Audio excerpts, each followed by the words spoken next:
الحمدللہ رب العالمین والصلاة والسلام علی سید الانبیاء والمرسلین اما بعد فاعوذ باللہ من الشیطان الرجیم بسم اللہ الرحمن الرحیم صلی اللہ علی النبی وآلہ صلی اللہ علیہ وسلم صلاۃ والسلام علیک یا سیدی یا رسول اللہ۔ ناظرین، چاند گرہن جو ابھی لگنے والا ہے یہ ہے 18 ستمبر کو 7:12 سے لے کے 8:15 تک پاکستانی ٹائم کے مطابق AM صبح کے ٹائم پہ جو ہے یہ چاند گرہن ہوگا۔ اس میں جتنی بھی جو ہے نیگیٹو جو ہے شعاعیں ہوتی ہیں وہ چاند اور کے گرہن کے دوران جو ہے وہ زمین کی طرف آ رہی ہوتی ہیں، اور انہی کا فائدہ اٹھا کر جو ہے عاملین جو ہے اس میں حروف صوامت کی زکوٰۃ ادا کرتے ہیں۔ وہ ایک ہی دن کی زکوٰۃ ہوتی ہے، وہ تمام جو ہے ادا کر لیتے ہیں اور اسی کے جو ہے وہ عامل بن جاتے ہیں۔ اور یہ یاد رکھیں کہ جو بھی وظیفہ اس چاند گرہن کے دوران کیا جائے، جس چیز کا بھی وہ ایک دن کا وظیفہ ہوتا ہے، وہ اسی چیز کا عامل بن جاتا ہے۔ اس میں وظائف جو بھی کرتا ہے عاملین کے علاوہ عام بندہ بھی،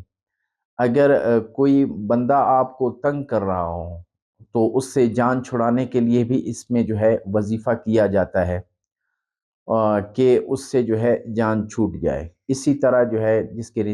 رشتوں کی بندش کے حوالے سے ہے تو اس میں بھی جو ہے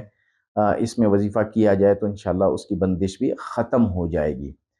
اور دشمنوں کے لیے یہ زبردست ہے، ان کی زبان بندی کے لیے یا آپ کو نقصان پہنچاتے ہیں ان کے لیے جو ہے ان میں آپ اس کے پڑھنے سے بندش ڈال سکتے ہیں۔ یہ یاد رکھیں کہ جو جائز صورتحال ہو نا تب جا کر اس کو عمل آپ کریں،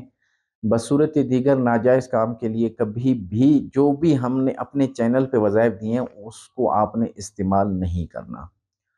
تو اس دوران جو ہے آپ نے دشمن کے ہلاکت کے لیے اور دشمن کی زبان بندی کے لیے اور ان کے جو منصوبے جو آپ کے خلاف ہیں ان تمام کو ختم کرنے کے لیے زبردست وظیفہ ہے، وہ ہے کہ بسم اللہ اللہ اکبر یا قابل، یہ جو ہے آپ نے پڑھنا ہے۔ بسم اللہ اللہ اکبر جو ہے یہ ایک تسبیح پڑھنی ہے، اور یا قابض جو ہے یہ آپ نے 917 دفعہ پڑھنی ہے۔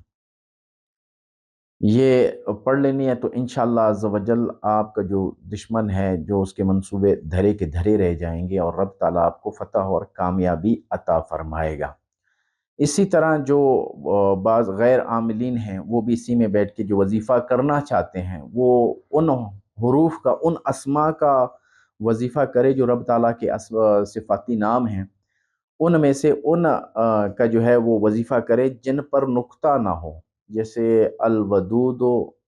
الحی اور جو ہے یہ الاحد۔ اسی طرح جن پر نقطہ نہیں ہے نا ان کا آپ وظیفہ کرتے رہیں جب تک چاند گرہن کا دورانیہ ہے، اس دورانیہ کے دوران جو ہے آپ اس کو پڑھتے رہیں۔ تو جس نیت کے ساتھ پڑھیں گے انشاءاللہ عز و جل اس کی مراد آپ کو حاصل ہو جائے گی۔ رب تعالیٰ سے دعا ہے کہ رب تعالیٰ میں صحیح معنی میں نماز پڑھنے اور صحیح معنی میں وظائف پڑھنے کی توفیق عطا فرمائے۔